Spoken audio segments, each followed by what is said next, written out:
They said I was just a burden. Honey, I'll let you decide if a burden can freeze your accounts, drag you to jail, and leave you crying on a jailhouse phone. But let me rewind. Because 1 month before my daughter-in-law called me a burden, I was still living in my own house, the one Robert and I built nail by nail, mortgage by mortgage, across 40 years of sweat and sacrifice. Now, if you're watching this, subscribe and tell me where you're watching from, because this story, it's not just mine. It belongs to every mother, every grandmother, who's ever been told she's too much or in the way. It started on a Tuesday. Funny how betrayals always come on ordinary days. The kind of day you think you'll remember for the grocery list, not the eviction notice. I had just brewed my morning coffee French roast, the good kind Robert used to bring back from his business trips, and sat at the kitchen table with the paper. At 9:17 a.m., I heard the click of heels. Victoria, my daughter-in-law, never entered quietly. She floated in with that perfume so strong it could smother a moth at 50 paces, and her eyes already scanning the room like she owned it. "Margaret," she said, her voice dripping honey that never quite reached her eyes, "we need to talk." When a woman like that says "we," what she means is you. I folded my paper, slow and deliberate. "Go ahead." She pulled out the chair across from me, crossed her legs, and leaned in as though delivering some charity verdict. "You know this house is too much for you now. With Robert gone, it's just impractical. Kevin and I have decided. That word snapped through the air like a whip. That it would be better if you moved into assisted living, somewhere safe, somewhere you won't be alone." I sipped my coffee, buying time, tasting the bitterness turn sharp on my tongue. "This is my house," I said finally. Her smile tightened. "It was Robert's, and now it's ours. You're just a burden, Margaret. Don't make this harder than it needs to be." There it was, the knife. Just a burden. 4 words, small as thumbtacks, sharp as daggers. "I wish I could tell you," I screamed. Threw the coffee, fought her right there, but I didn't. Because that's not how women my age win wars. We don't waste bullets on the first shot. We bide our time. We watch. We wait. At 10:32 a.m., Kevin arrived with the papers. He wore his serious tie, the navy one with faint stripes, as though formality could mask fraud. He spread the documents across my table like a conquering general. "Just sign, Margaret. It's for the best. The home will be in our name, and you'll be safe at Golden Acres." Golden Acres. The brochure lay neatly on top, all stock photos of silver-haired couples laughing over bridge games. "Affordable," the tagline read. I almost laughed. Affordable for them, not me. I looked at the papers. I looked at their smug faces, and I remembered Robert's voice, steady and firm, when he once told me, "Don't let them box you in, Margaret. Pawns don't stay pawns forever." So I picked up the pen, not to sign. To stall, I let the tip hover, then set it down. "I'll need time." Kevin frowned. Victoria rolled her eyes, but they left. And as the door clicked shut, I felt the shift. The pawn had taken its first step forward. That night, I packed a bag, 1 suitcase, 2 dresses, a stack of old letters from Robert. At 8:46 p.m., I stood at the threshold of my own house, the door closing behind me not with a slam, but with a sigh. The night air bit my skin. The driveway felt like foreign soil, and as the Uber pulled away, carrying me to a motel that smelled of bleach and broken promises, I whispered to myself, "Burden? Watch me, because honey, this story has more twists than a pretzel factory." And 1 month later, the same daughter-in-law who locked me out of my home was sobbing on a jailhouse phone, begging me for bail. But I'll get there. First, you need to see how a pawn starts crossing the board. If funerals are supposed to show you who really loves you, Roberts taught me who couldn't wait to cash in. It was a gray morning, 9:05 a.m. Street Mary's Chapel, the kind of day when the clouds seem to hover just low enough to press against your chest. I stood near the casket, black dress, pearls Robert gave me on our 25th anniversary. My hands trembled, but not from grief alone. I felt eyes on me, measured, calculating eyes. Victoria floated in at 9:17, of course late, of course loud. Designer black dress cut 2 inches too short for the occasion, veil that looked straight off a runway. She wasn't grieving. She was auditioning. Her hand clutched Kevin's arm like a trophy, and together they walked down the aisle as though it were a red carpet. "Mother," she cooed when she reached me, her tone dripping with fake sympathy. You look so strong. Strong. Translation. Old, but still standing. I nodded, not trusting my voice. The service began, hymns echoing against stone walls. Pastor Williams spoke of Robert's generosity, his honesty, his commitment to family, and with each word, I felt the irony coil tighter. Because sitting 3 pews behind me, Victoria leaned over to whisper in Kevin's ear. Whisper, smirk, nod, not a tear. At 10:45, during the graveside service, Victoria made her move. She slipped her arm through mine, guiding me toward the polished granite headstone. To outsiders, it looked supportive. To me, it was a grip of ownership. Don't worry, she whispered, low and sharp. Kevin and I will take care of everything now. The house, the accounts. You just rest. Rest. As if widowhood meant retirement from my own life. I didn't answer. But inside, the vow formed, quiet but steel strong. They think I'm stepping aside. I'm stepping forward. That evening, 6:32 p.m., back at the house, the mask slipped entirely. Kevin poured himself a scotch from Robert's cabinet without asking. Victoria pulled out glossy brochures from her oversized purse. Golden Acres, Margaret. Look at the amenities, weekly socials, shuttle service, medical staff on call. You'll love it. She flipped pages like a realtor on commission. Each smiling senior face stared back at me like a ghost of who I was supposed to become. Then she dropped the line, casual as throwing away a napkin. Besides, this house is too much for you. It's our house now. Robert would have wanted us to build our future here. I set my teacup down, porcelain clinking against the saucer. My voice was calm, even. Robert wanted me in this house. He said it himself. Kevin shrugged.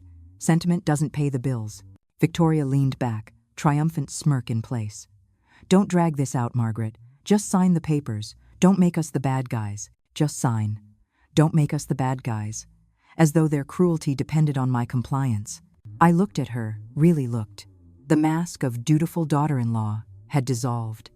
What sat across from me wasn't family.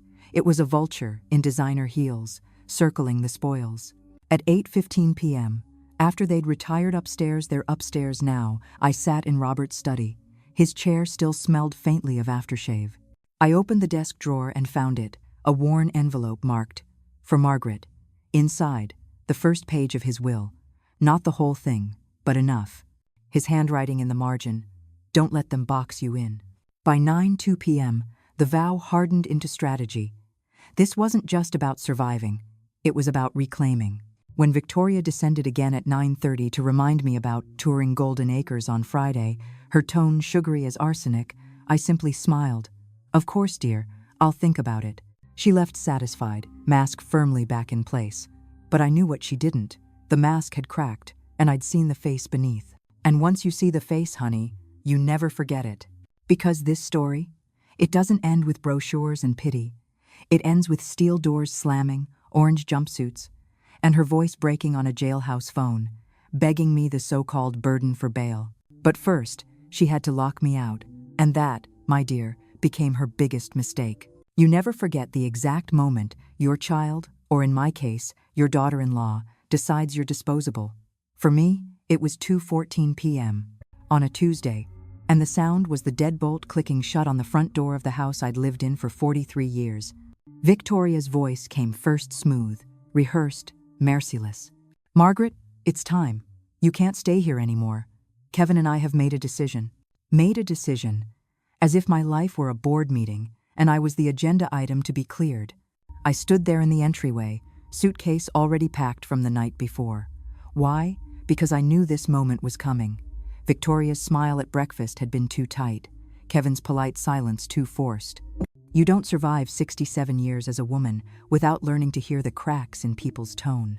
Your room is ready at Golden Acres, she said, dropping the pamphlet on the table like a hotel confirmation slip. This is for the best. For you, I corrected. My voice was calm, but the fire was starting. Kevin stepped in, always the corporate closer. Margaret, let's be reasonable. This house is too big for one person. Think of the maintenance, the taxes. I paid those taxes with Robert for decades. I snapped. Don't lecture me about upkeep. That was when Victoria dropped the mask completely. Her voice hardened, eyes cold. Honestly, Margaret, you're just a burden now. We have a family to think about. You'll be more comfortable somewhere with people your age. Just a burden. 3 words, sharp as glass.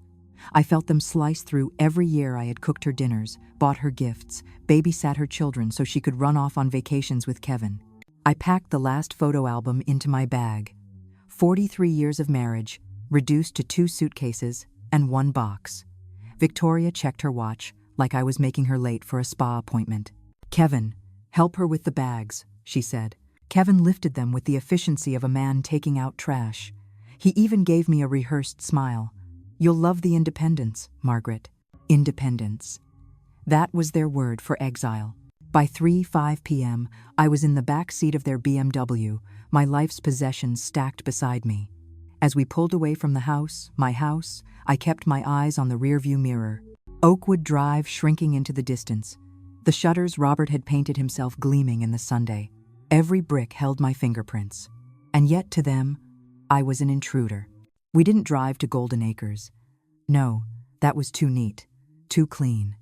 Kevin dropped me at the Sunset Inn, a budget motel that advertised weekly rates and smelled of mildew. Victoria handed me $200 in cash, like tipping a maid. "This should cover a few nights until you figure things out." Her tone was final, businesslike. She kissed the air near my cheek, the gesture empty as her promises, and then they were gone. The room was as bleak as you'd expect for $49 a night. Faded carpet, buzzing neon sign outside, a bathroom sink that coughed rusty water. The kind of place where lives unravel. I sat on the edge of the sagging mattress, staring at my suitcases. That's when the tears finally came. Hot, furious. Not for Robert's death, not even for Victoria's betrayal, but for the humiliation of being treated like an expired library book discarded because my usefulness had run out. At 4:32 p.m., the anger cut through the fog. Robert had been meticulous, obsessive even, about documents. His will, his investments, his instructions he'd shown me once, years ago, and I knew this wasn't what he had written. Victoria was lying. And Kevin? He was complicit. I pulled out my phone, the motel's spotty Wi-Fi flickering, and typed the name Harrison Fitzgerald, attorney at law, Robert's lawyer, a man who knew every line of Robert's estate.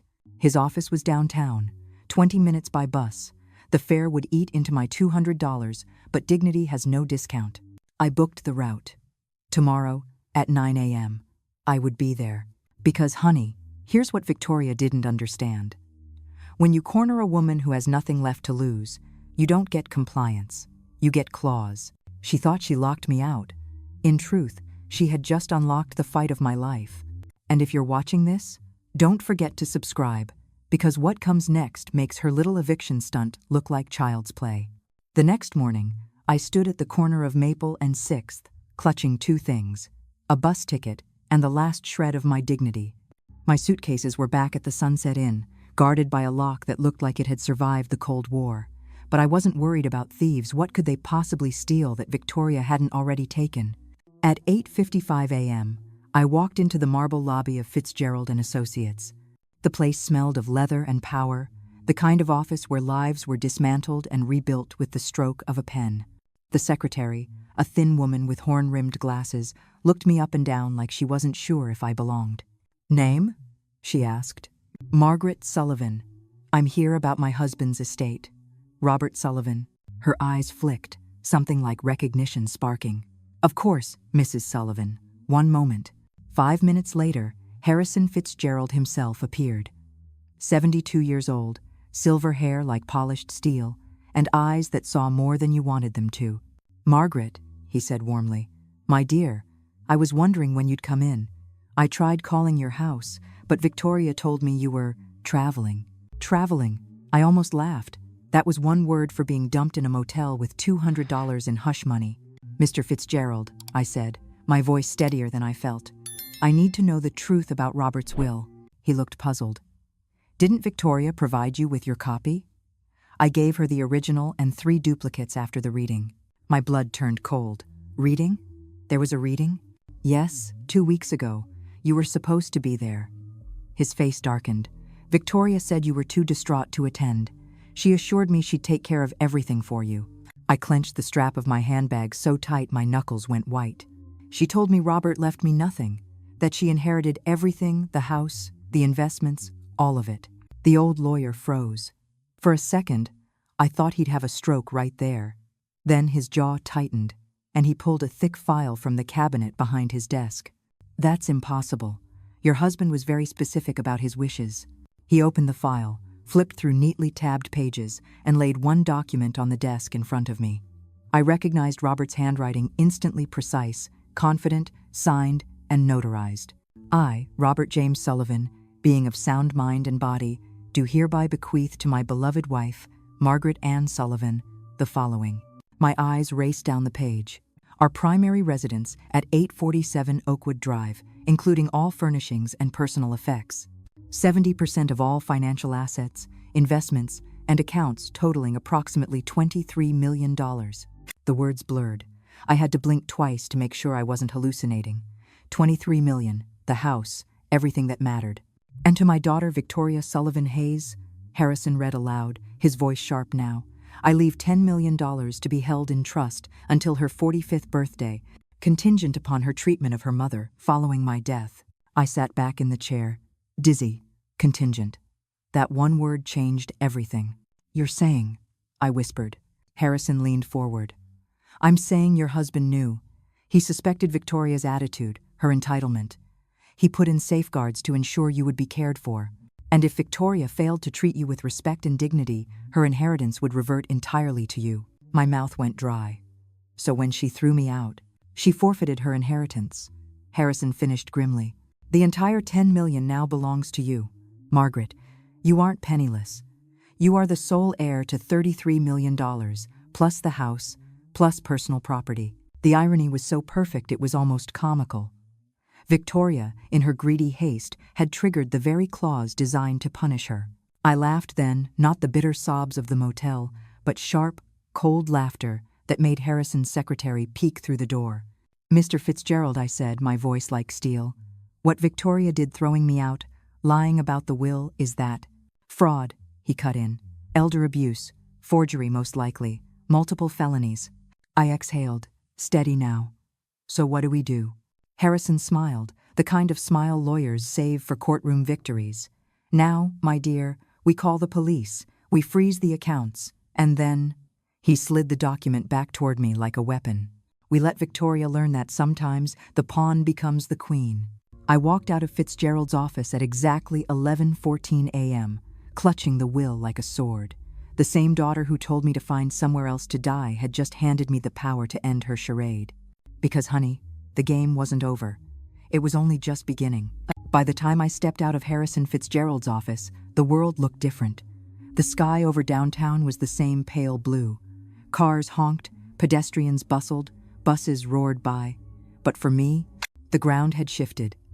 Less than 24 hours ago, I was a discarded widow in a motel with $200 to my name.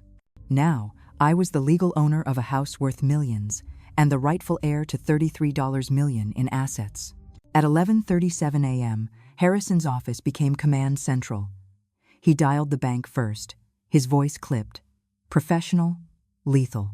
This is Attorney Harrison Fitzgerald, executor of Robert Sullivan's estate. Effective immediately, freeze all accounts associated with Victoria Hayes' pending investigation of fraud. The words tasted like justice. By 12:15 p.m., every checking, savings, and investment account Victoria thought she controlled was locked tighter than Fort Knox. Credit cards declined. Utilities pending suspension. Even the gym membership she put on Robert's auto pay gone. Operation Justice, Harrison said with a grin, adjusting his spectacles. That's what we'll call this. I almost laughed. It sounded like something from a spy movie, but it fit. At 1:02 p.m., the phone calls began. First, the bank. Mrs. Sullivan, there seems to be some confusion. Your daughter attempted a transfer of $80,000 this morning. The transaction was blocked. Good, I said simply. Then, at 3:47 p.m., my phone buzzed. Victoria's name flashed on the screen. For a second, my stomach clenched. Old habits die hard, but then I remembered. The power was mine now. Mom, she said sharply, skipping pleasantries. There's some kind of mix-up with Daddy's accounts. The bank's saying everything's frozen. I let the silence stretch. 5 seconds, 10, then I spoke, calm as glass. Hello, Victoria.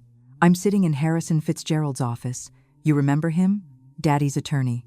The one who read the real will to an empty room. The room you told him I was too distraught to attend. Dead silence on the other end. Then, fumbling. Mom, I don't know what you think you've discovered, but I discovered that you lied. I discovered that Robert left me the house and 70% of the assets. I discovered that your $10 million was contingent on treating me with dignity. Which means, sweetheart, when you threw me out and handed me $200 like I was a beggar, you forfeited everything. Her breath hitched. Then, the audacity. Mom, you're confused. Grief does strange things to the mind. Someone is clearly taking advantage of you.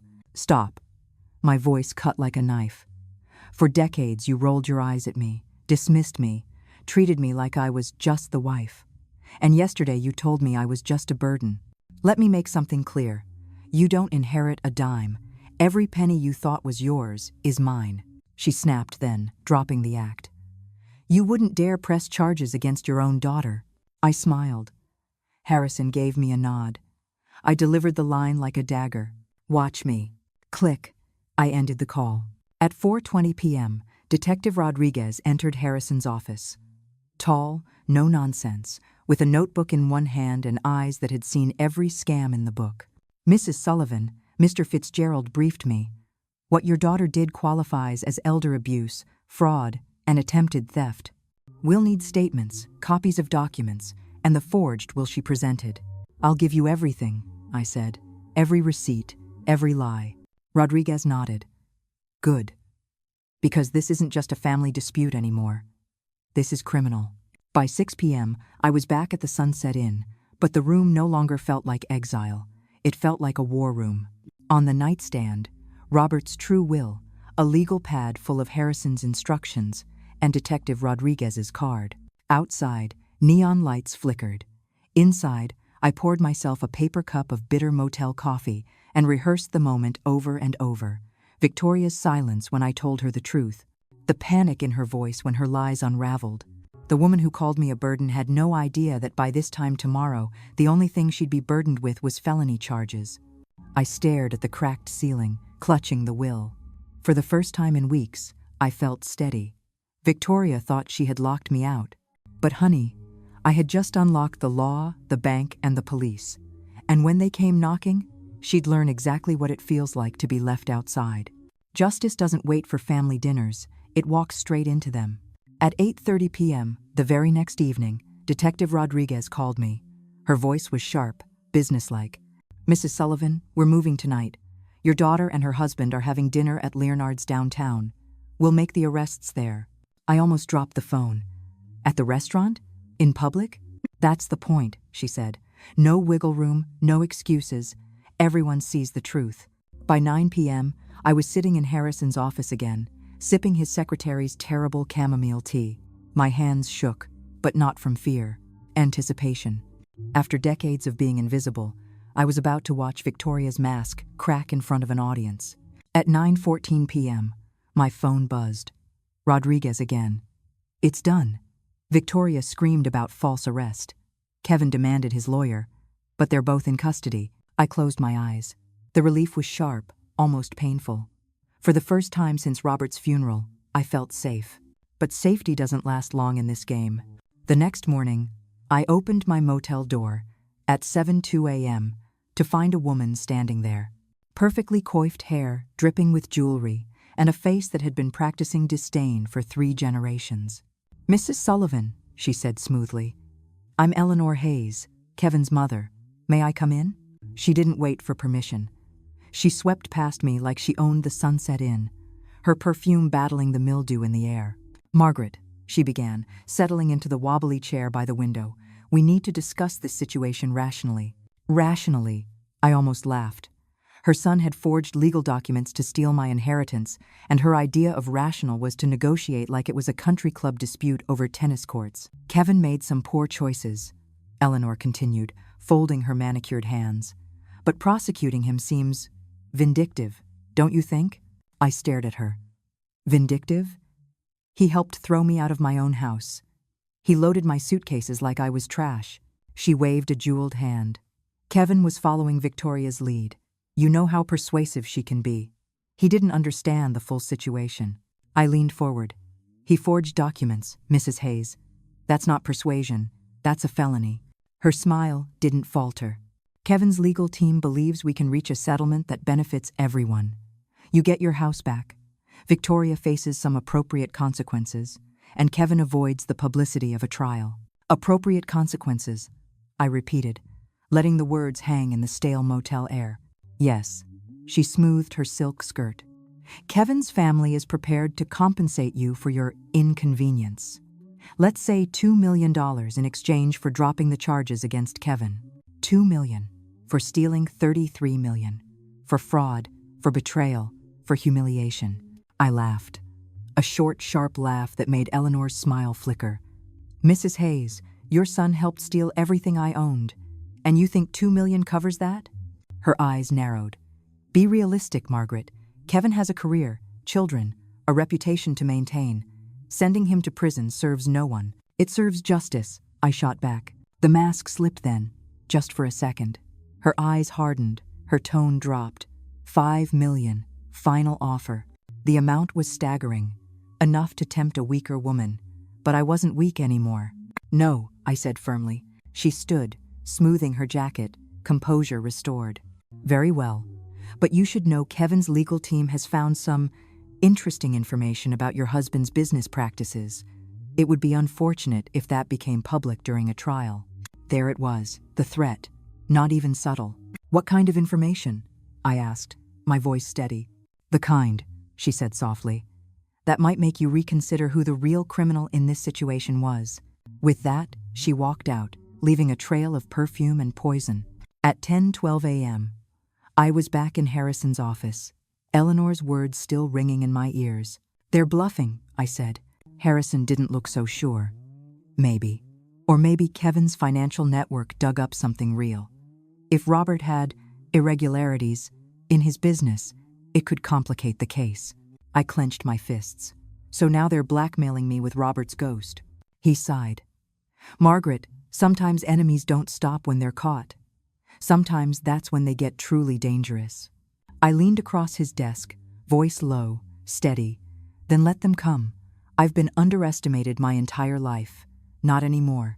That night, I sat in the Sunset Inn, staring at the ceiling fan that wobbled like it might collapse. Eleanor thought she could buy me off. Victoria thought she could lie. Kevin thought he could forge. But what none of them understood was this. I had already survived the worst. Robert's death, betrayal, exile. Everything else? Just another move on the board. And honey, this pawn had already become the queen. You never think the person you shared a bed with for 43 years could still surprise you after death. But that's exactly what Robert did. At 8:45 the next morning, I sat in Harrison's office again, Eleanor's threat still echoing. Interesting information about your husband's business practices. It sounded like a bluff, but something about the smug way she delivered it told me she was holding cards of her own. Harrison, I said, I need the truth. All of it. Was Robert hiding something from me? Harrison hesitated. His fingers drummed on the mahogany desk, a rare crack in his usual calm. Margaret, I've handled Robert's affairs for decades. He was meticulous. But in the last few years, there were transactions that didn't sit right, payments to shell companies, consulting fees that seemed inflated.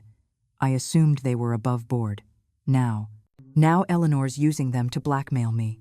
He exhaled. It's possible. That's when Harrison called in a specialist, Carol Chen, a private investigator with a sharp bob haircut and sharper eyes. She arrived at 10:15 carrying a slim leather case. Within an hour, she had spread Robert's financial records across the conference table like a battlefield map. Mrs. Sullivan, she said carefully, your husband was running what appears to be a money laundering operation through his consulting firm.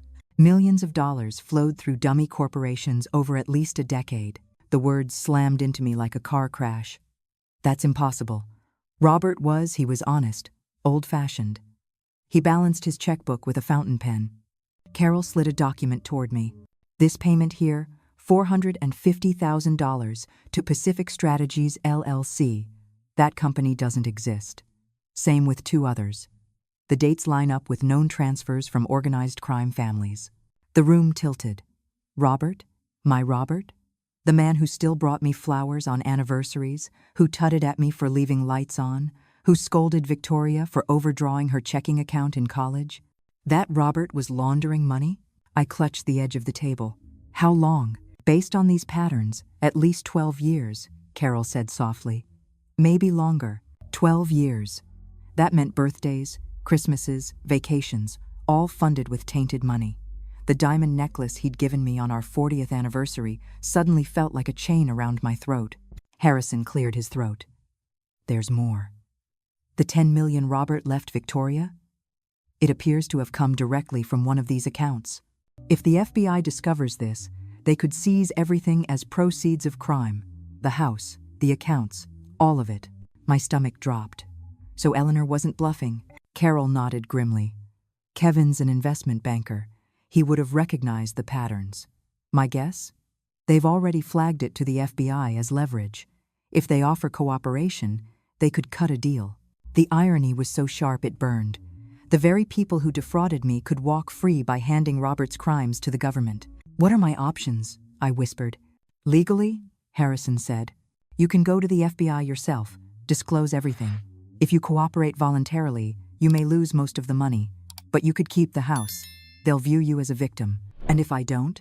Then Victoria and Kevin's lawyers will, and they'll spin you as complicit. You could lose everything and face charges yourself for unknowingly benefiting. I felt sick. For the second time in a month, the ground had been ripped out from under me. At 2:07 p.m., back at the motel, I stared at Robert's photograph on the nightstand. The smile I'd trusted for decades now looked like a mask. Who had I been married to? A devoted husband? A criminal? Both? My phone buzzed at 2:43 p.m. Victoria's number. Against my better judgment, I answered. Mom, she said, her voice trembling in a way that almost sounded genuine. We need to meet, tonight. I don't think so. There are things you need to know about Daddy. Things that change everything. I already know, I said flatly. Silence. Then, cautiously, you know about the laundering? Yes. And I know you're planning to use it to cut a deal. Her breath caught. Then you understand. Kevin's lawyers are in talks with the FBI. If you cooperate with us, we can all walk away with something. You keep the house and $5 million. We get immunity. Everyone wins. Everyone? My voice turned sharp. Or just you? Mom, this is practical. The alternative is you losing everything.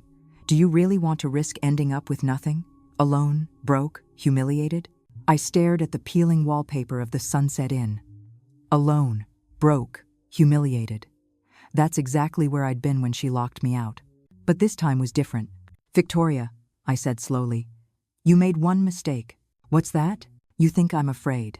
When I hung up, my hands were shaking, but not from fear. From fury. My husband's ghost had left me a poisoned legacy, and my daughter was trying to weaponize it. But she underestimated me. Again.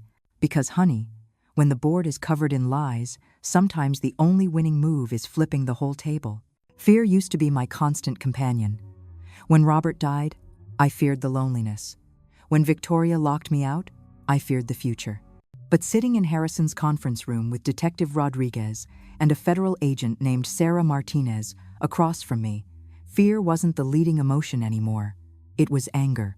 Pure, crystallized anger. Mrs. Sullivan, Agent Martinez said, sliding a recorder across the table, you understand what you're agreeing to. You'll be wearing a wire. You'll invite Victoria and Kevin to meet. We'll be listening. If they attempt to coerce you into concealing evidence or signing fraudulent documents, we'll intervene. I nodded. My voice didn't shake. Let's do it. At 5:42 p.m., a technician taped the device under my blouse. I caught my reflection in the conference room window. Not a grieving widow, not a cast-off mother, a woman preparing for war. They came at exactly 8 p.m., punctual like predators. Victoria swept in first, perfectly dressed, despite 2 nights in a holding cell. Kevin followed, briefcase in hand, his eyes scanning the room, like he was negotiating a corporate merger. Mom, Victoria said, voice syrupy, you look better. Rested. I'm glad we can finally talk this through. Talk? I repeated. That's one word for it. Kevin placed the briefcase on the coffee table and flipped it open. Inside, neat stacks of paper. Our lawyers have prepared an agreement. You retain the house, plus $5 million in clean assets. In exchange, you confirm to the FBI that you had no knowledge of Robert's irregularities, and you drop all charges against us. Clean assets, I repeated, savoring the phrase. That's an interesting choice of words. Victoria leaned forward, her eyes shining. Mom, this is the best possible outcome. Otherwise, the FBI seizes everything. You'll be left with nothing. I tilted my head. And what do you two get? Kevin smiled thinly. Immunity. Reputation preserved. Our family heals. Everyone wins. I let out a laugh that wasn't kind. You're still calling this a misunderstanding, aren't you?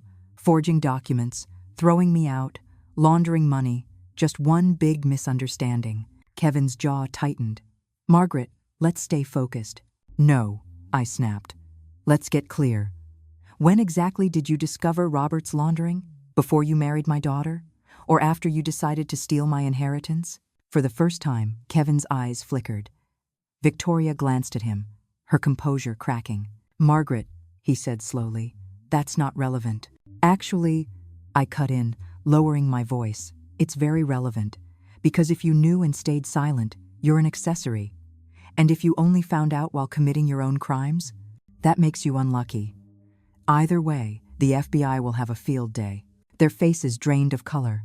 I pressed harder. You've been planning this for months. The forged will, the false accounts, even your little FBI bargain. None of this was spontaneous. Victoria slammed her hand on the table. Stop it. You don't understand, Mom. We were protecting you.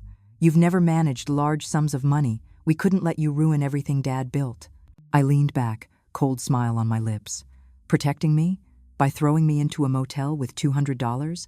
By telling me to find somewhere else to die? That's protection? Silence. The kind that tells you the trap has sprung. Right on cue, the door opened. Agent Martinez stepped inside with two other agents. Their badges gleamed under the lamplight. Victoria Sullivan Hayes, Kevin Hayes. You're under arrest for conspiracy to commit wire fraud, elder abuse, and attempted extortion of a federal witness. Victoria's eyes went wide. Federal witness? What, Mom? I met her gaze, steady, unflinching. That's right, sweetheart. I wore a wire. Kevin stood abruptly, reaching for the briefcase, but an agent grabbed his arm.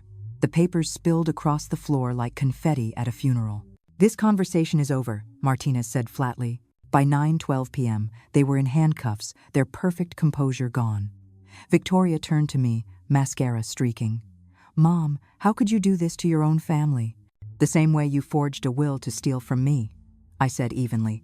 Except my way is legal. Kevin tried one last angle, his voice sharp, desperate. Margaret, you don't understand what you've done. There are people connected to Robert's business who won't appreciate this kind of attention. You've put yourself in danger. Agent Martinez arched an eyebrow. Mr. Hayes, are you threatening a federal witness? Kevin stammered. I'm warning her. That's another charge, Martinez said coolly. When the door closed behind them, the room fell quiet. I sat back, exhaling for what felt like the first time in weeks. Harrison poured me a glass of water, but I waved it off. Agent Martinez, I said, tell me the truth. Am I in danger? She studied me for a long moment, then slid a thick folder across the table. Mrs. Sullivan, what Kevin said wasn't entirely empty. Robert wasn't just laundering money. He was also an FBI informant. For 12 years, he provided intel on organized crime families while appearing to facilitate their transactions. I blinked, the world tilting again. Robert was working for you? She nodded. The money he left you was sanctioned. Payment for cooperation. It's legally yours. Ironically, your daughter and son-in-law nearly exposed him by trying to blackmail you with half the truth. I sat in stunned silence, the irony so sharp it almost hurt. Robert wasn't the criminal, he was the spy. And Victoria, in all her scheming, had handed me proof of my own legitimacy.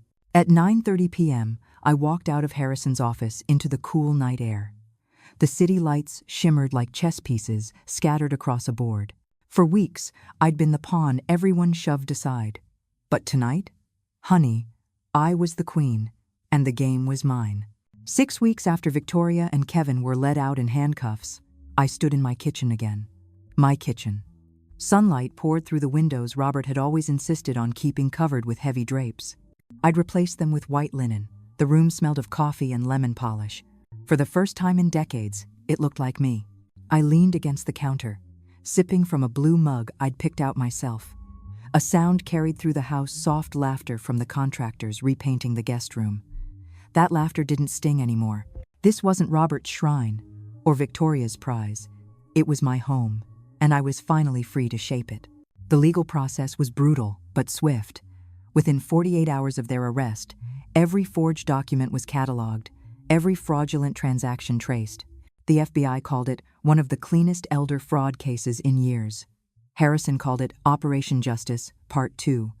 I called it Payback. Victoria pled not guilty at first, but the recording from the wire broke her defense like glass. Kevin tried to bluff through depositions, but the paper trail shredded him. By the time the trial date was set, their lawyers were begging for a plea deal. The terms? 18 months federal time each, 5 years probation, and restitution to me. Irony doesn't get sweeter than your daughter paying you back for trying to rob you. The first night I slept in the master bedroom again, I almost cried. Not because of Robert this time, but because the space finally felt mine. His cufflinks, his cologne bottles, his perfectly folded socks all gone. In their place, a fresh vase of wildflowers I'd bought myself. For decades, I had been just the wife, the keeper of someone else's kingdom. Now, honey, I was the sovereign. By October, the story had spread. Reporters camped outside my driveway. Headlines screamed about the mother who turned the tables. One network offered me a documentary deal. Another wanted me on a talk show. I turned most of them down. Not because I was shy, but because I wanted my voice heard the right way. Channel 7 gave me that chance. I sat in a studio under bright lights, makeup caked on my 6-7-year-old skin, and told the truth. How children weaponize inheritance, how easy it is for seniors to be manipulated, how love can rot into greed. I ended the interview with a line that made the anchor's jaw drop. Family? No, that's DNA. Real family are the ones who protect you when you're weak, not the ones who cash you in for profit. The clip went viral. Women my age wrote letters. Some sent emails, others handwritten notes on floral stationery. One said, "You told my story. You gave me courage to finally say no to my son." Another confessed, "My daughter tried to push me into a nursing home last year. I thought I was alone. I'm not anymore." With Harrison's help, I started the Margaret Sullivan Foundation for Elder Protection. $15 million of my inheritance now funds legal aid for seniors betrayed by their families. We sponsor hotlines, provide pro bono attorneys, even lobby for tougher laws. The irony? My daughter's betrayal made me a champion for thousands of women just like me. Victoria writes me letters from prison, 17 so far. The first few were excuses. I was overwhelmed. I was trying to protect you. I didn't mean it. Later, they turned desperate. "Please forgive me. Think of the grandchildren. We can fix this." I don't write back. Forgiveness is a gift, and she hasn't earned it. Actions have consequences. She told me I was a burden. She locked me out of my home. She chose greed over blood. Now she gets to live with that choice carved into her record. Kevin's mother, Eleanor, hasn't contacted me since her thinly veiled threats fell apart in the FBI's spotlight. Her silence is its own confession. This morning, as I walked through my new art studio, the room Robert once called his study, I caught sight of a canvas I'd been working on, a self-portrait, a woman in sunlight, shoulders squared, gaze steady. The brushstrokes were imperfect, but the message was clear. This was no longer a woman waiting for scraps of dignity. This was a woman who claimed her crown. I smiled at her, at me. People sometimes ask if I regret it. The arrests, the family estrangement, the spotlight. Do I regret pressing charges against my own daughter? No, because when Victoria slammed that door and called me a burden, she didn't just exile me from a house, she exiled herself from my love.